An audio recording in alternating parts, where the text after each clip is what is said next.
Hello, I'm John of Johnny B's Quality Products.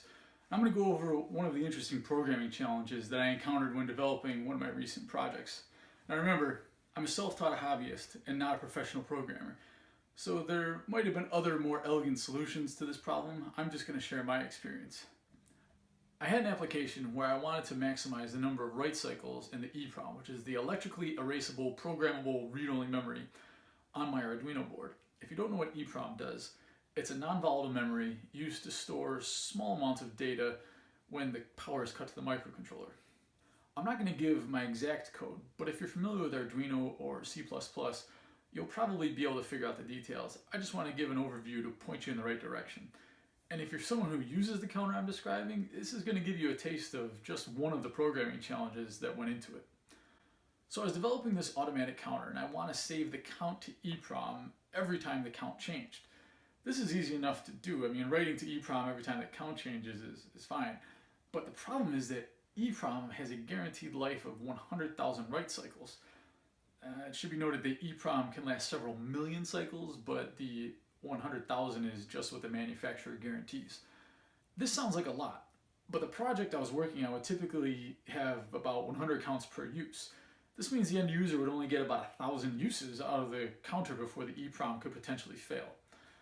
If this counter was intended for my own personal use, I might have been content to see what happens, but I was developing this for people who would not be taking it apart. You know, if I found that the count wasn't being saved accurately anymore, I could have downloaded my code to a new microcontroller and swapped it out, or I could rewrite the code to change the address where the count was saved. Now there's an idea. Why not just change the address every time the counter is switched on? This is exactly what I ended up doing.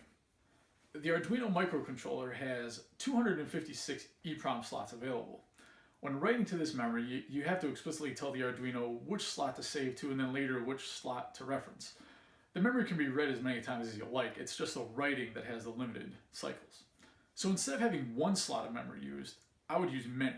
But how would I change the address for the memory every time the counter started? I mean, wouldn't it have to remember where it was storing the count the next time the counter was turned on? For this, I used one slot of memory to remember where the count was being stored. Upon startup, the Arduino looks at the first slot, address 0, reads that value. If this value is, say, 10, it looks in slot 10, reads the value, and then this value is the value of the count from right before the counter was turned off or reset. Now that value that was saved in slot 10 is saved in working memory as the current count. Once the value is read from EEPROM, the address where the new count values will be saved is incremented by 1. So now all new count values will be saved in slot 11. So that the Arduino will know where to look next time it's switched on, 11 is written to slot 0. Remember, slot 0 is where the Arduino looks whenever it's turned on to see where to go to find the count value. I can use as many of these available slots as I want to store the count, but there might be other values I need to have the counter remember when it's switched off, like say the address where I'm saving the current count value. So I didn't use all 256 slots, I used 250 of them. Once the last address is used, the Arduino cycles back to the first one and the process continues. Of course, some of the slots will be written more times than others. You know, during one session, the count might be saved 1,000 times, and then it's turned off and turned back on, and then maybe the count's only saved once. But maybe the next time those addresses are used, the one that had 1,000 the time before might only have 10. And then the one that only had 1 the time before may have 800.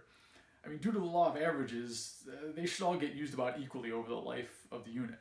So now instead of 100,000 guaranteed write cycles, I have up to 2.5 million. This was a number I found much more acceptable for the application. Another thing that should be noted is that each slot of EEPROM can only store 1 byte of data. This means that the maximum value that can be stored in that slot is 256. Man, that's a popular number, isn't it? But if I use 2 slots, 2 bytes of memory can be used, and then I can store a number up to 65,535. For my application, I used 2 bytes because it might be necessary to save a count greater than 256, but I'm never going to get 65,000. A similar process is used to cycle through the addresses, but 2 slots are used each time instead of just 1. I nearly have the same amount of write cycles available because the slots are only written to when the number changes in that slot. And the 1 slot is only going to change each time the count reaches a new multiple of 256. You're just going to have to trust me on this if you don't understand why. And that's going to be fairly infrequent. I hope you found this video interesting and informative. If you liked it, consider subscribing to my channel and maybe give it a thumbs up. Please don't hesitate to leave your comments below. Thanks.